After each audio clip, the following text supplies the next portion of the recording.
And we're back. Here we are. And I gotta quickly adjust the camera, which is fine. So go ahead.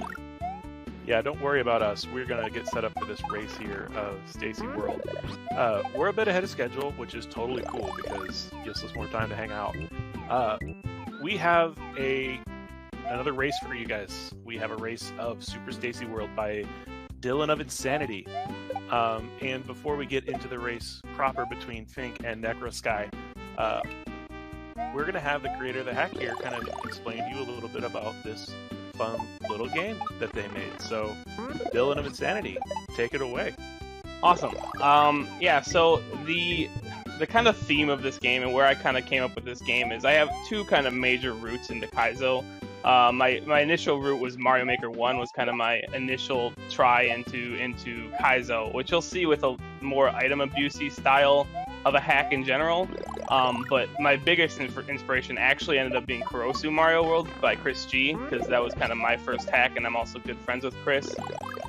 So the inspiration of the name, if anyone watches Juz, most people know exclamation point Stacey, or Stacey Lee herself. It's kind of a dedicated to her for what she did for that community. So that's kind of the roots of this game. Fink and Necro have spent a lot more time than I thought anyone would put into this game, to be honest.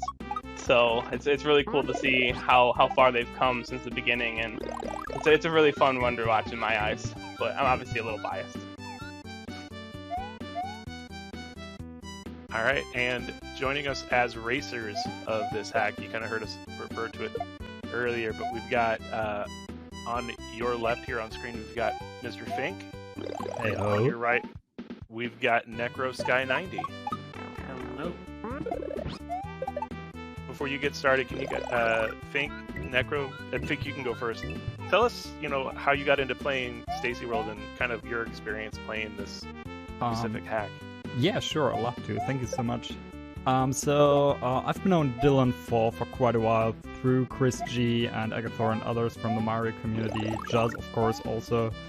And Dylan actually sent me and Agathor this hack like a few days before the actual release, so Agathor and I could race that together as well on stream. And I was very new to Kaizo at that point. Agathor obviously had way more experience in playing Super Mario World than me, so it was horrible. It took me like 4 hours to beat the first level, but after that I returned to that hack a little bit later, and it was actually the second Kaizo hack I ever finished, the first one being Super Hard Bros.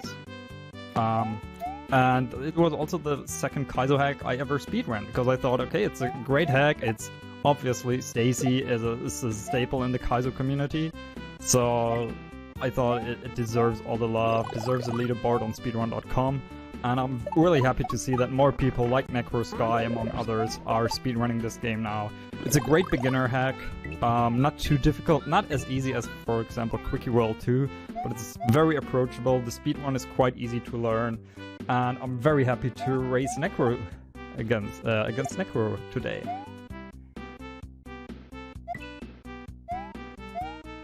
How about you, Necro? As well. I actually only started Stacey a couple of weeks ago in speedrunning, since Fink was doing a run back in the stream, and I was looking for a new fun game to speedrun, and he got me hooked up on it. Hey, just a reminder for everyone in chat before we get started, everything you're seeing today we're doing for the Bail Project. There's a link that we've been putting in chat to our Tiltify account. If you are able to and are willing to donate, we are raising money all day to help the Bail Project combat mass incarceration in America. So you can view the stream there. Don't worry about clicking out and leaving the stream. We'll be right there at that link too. You can donate there, help us raise some funds for a great cause. But if you guys are ready, Dylan, I'm going to turn it over to you to get this race kicked off. Awesome. Okay, well, I mean, let's just get it going. How about we start in 3, 2, 1, go.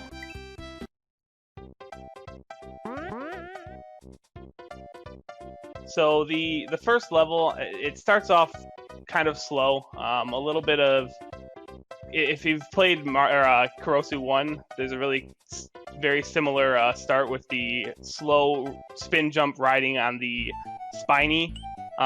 It's a pretty commonly seen trick in a lot of Kaizo hacks. The goal for them is to grab this spring on the way while balancing on top of this spiny. It can be a little bit tricky because your momentum kind of, when you grab that item, can get a little bit messed up. And this is kind of the example of what I meant by the more item abuse-ish Kaizo style.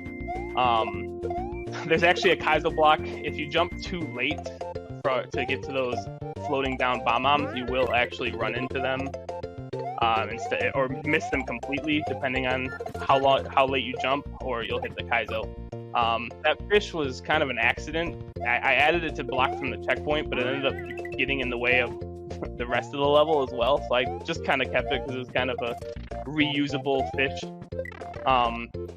The trick that you see Necro and Fink doing with the shell under the pipe, it's a little bit tricky because everyone who knows Mario World enough, it's not a simple thing, actually pretty to get into. And then of course you have the fun bean chuck gate, because whatever reason I really wanted them to struggle with that. But Necro made it through the first level, going into what I believe is, I don't even remember my own level name. This is terrible. Glowing Hollow is the name of the level. This is actually an unintended trick at the front that you'll see Necro doing, and I think we'll probably do it too, is this automatic shell jump. Originally I had planned for the player to land on the platform, grab the shell, and then do a shell jump. But if you actually just hold run, and don't hold jump and just hit jump as soon as you hit the shell, you'll actually automatically shell jump. So it kind of does the trick for you.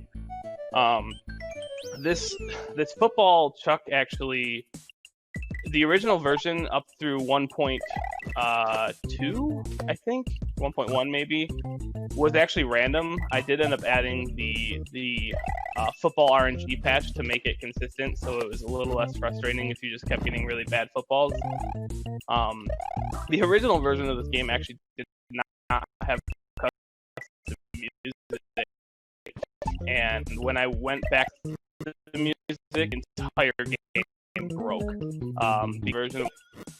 So yeah, I basically had to recreate the hack, which was a bit of time spent, but well worth. I also cleaned up a little bit of different level spots and stuff that certain players got really frustrated, or the majority of people would get really frustrated. That I wasn't aiming for frustration for different parts, so I cleaned up different parts, as well as kind of restructured how 100% works and the reward that you get for doing Star World. We won't see that in this run, but Necro. So Necro is actually on the third level, the amethyst level, the water level. Funnily enough, I found out after I made this level that Stacey's birth gem and favorite gem is an amethyst. That was completely accidental. It just ended up working out that way. This little section that Necro is in, it's not super consistent, and it's kind of hard to find a speed strat that works without these Rip Van Fish getting in your way all the time. So a lot of times that can just waste a lot of time, or in the worst case, hit you, which loses a lot of time. But you need that mushroom to make it through this next part to get through this one tile gap of munchers, which you are unable to swim through naturally. But outside of that, I mean, you're going to have to do a little bit of dodging with some hammers, a few more fish, and then you kind of have like a speed run within the speed run with a P-switch to get to the end. Otherwise, you can hit the goal tape without the P-switch, but you will not make it out of the level. There is a hole in the ground. So it looks like Necro was able to make it through that. Fink did have a little bit of trouble with item swimming. He ended up, you need that block to get through the other side of these fish that are going up and down to break the blocks to get farther in the level. Looks like Necro's moving on to one of my favorite levels in the hack that obviously I have a lot of favorites, but I love the music from Star Tropics. but it's also just kind of a fun little.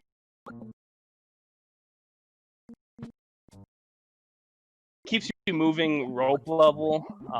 They stay still for too long because you have to do dodging with various tricks to do the 100% route. You actually would, but for any percent, you obviously don't have to. Just a little bit of balancing on some fuzzies while also rope jumps, but other. Looks like Necro was able to get through that pretty cleanly.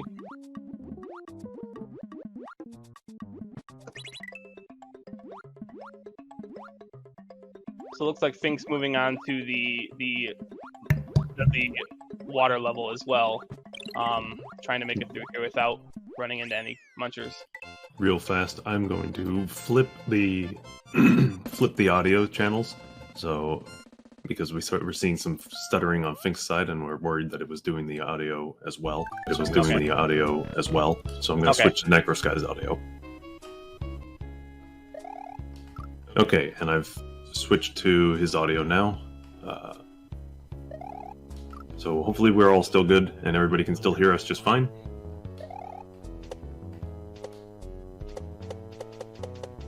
So this trick actually that Necro is trying to do, this is definitely unintended. Well, he ended up doing the safer strat. I didn't even know that was possible to make that with P-Speed. It's definitely a really... The lineup actually makes the up and down of the fishing boo line up really well. Originally, this level actually did not have an automatic checkpoint right before this fishing boo part, which caused a lot of frustration for a lot of players that I wasn't trying to intend. So I ended up adding an automatic checkpoint, as well as an automatic checkpoint right before the boss that Necro's about to do. It's a pretty simple boss. I mean, it's a couple bullets spawn constantly. The goal is to get these throw blocks ready to hit the boo when he comes out. It's pretty standard boo boss in general. Fink and Necro actually both do kind of a faster strat than I was expecting, and I never did in testing. And actually, like, first cycles all the bullets as they come out. I don't think it really saves a lot of time because of the wait time of the big boo itself, but it's still really impressive. Looks like Fink made it also to the second half of the ghost house, or also known as the spook house. Looks like he should be able to get to the boss here. Moving on to the second worst aesthetic in the game. This is one of the last levels that I actually created, and I had completely run out of ideas, so I was just like, let's just throw a bunch of blocks everywhere, because that's a great aesthetic choice. It's not a great aesthetic choice. I don't recommend, but this actually, the play of this level I actually really enjoy. I think it flows pretty well. There's a few parts that can trip you up. Actually, Necro's coming up to one of the toughest parts right at the end here. This little trick with the spinning platform, it's very easy to clip the muncher or just not make the platform at all. And that is a fake orb if you're doing any percent. If you do 100%, you can get the orb, no problem. So you get rewarded for doing 100%. Speaking of under 100%, actually there is a reward, and the game actually, the second half of the game gets easier if you do 100% because you hit a blue switch palace, spoiler alert, sorry, that actually makes some of the tricks in future levels, including the mole level that you see Necro on right now. There's a few tricks that become easier, or you can skip completely because of getting the 100% blocks. But for an example, right here with Necro, this shell jump, you can actually skip completely if you do 100%. But if you don't, then you have to do the shell jump itself, which is a little bit awkward, adding the momentum of the mole on top of trying to do a shell jump. It can be a little bit of a struggle sometimes. This actually, in terms of the standard mole riding level, it's a little bit backwards, because a lot of times you'll see the beginning of the level is riding a single mole and doing tricks. For some reason I decided I was going to do 2 moles at the beginning and then move to a single mole for the second half. A little bit abnormal, but I think the flow of the level, this is probably my favorite level in the game, just because I really like the flow. Right at the end here, you do have to be really careful to collide with that mole if you don't do 100%, because the mole falls right down when you're trying to land. So, but if you do 100%, you don't have to dodge that mole, because I'm just that nice, of course. Moving on to the worst aesthetic in the game, or best if you ask very few people. Very pink. Stacey is a big fan of the color pink, and I blame Laura Stars 100% for this, because I thought it was terrible, and she was like, no, I have to keep it. So I secede all blame for this to her. As you'll see, it's a pretty short like P-switch level. It's all about keeping the Yoshi. A little backstory on this is Stacey had a dog named Little Dog who passed away, and this was supposed to be an homage to Little Dog.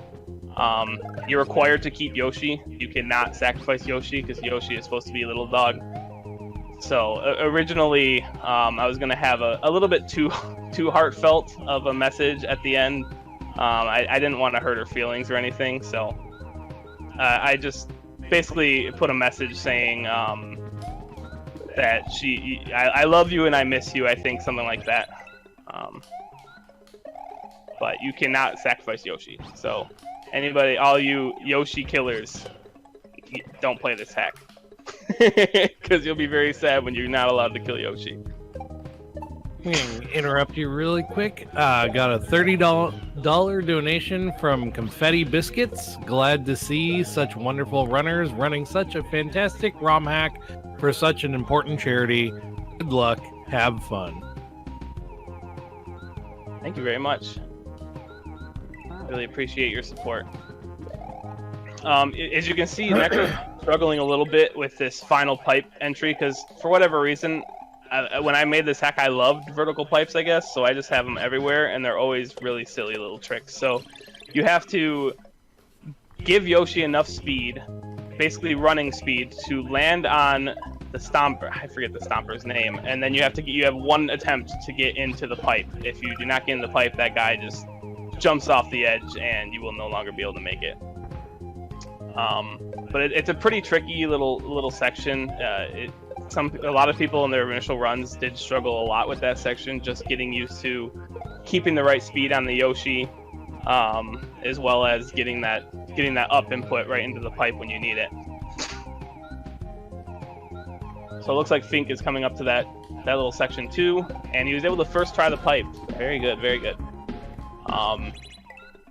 So you see, originally you could technically wall jump out of there, so you wouldn't need the Yoshi. I did patch that out, mainly because I got a lot of people telling me I really need to patch out wall jumps because of issues they were having in other levels. But so unfortunately, people like Dode can no longer wall jump their way. He spent so long in his moderation trying to wall jump that.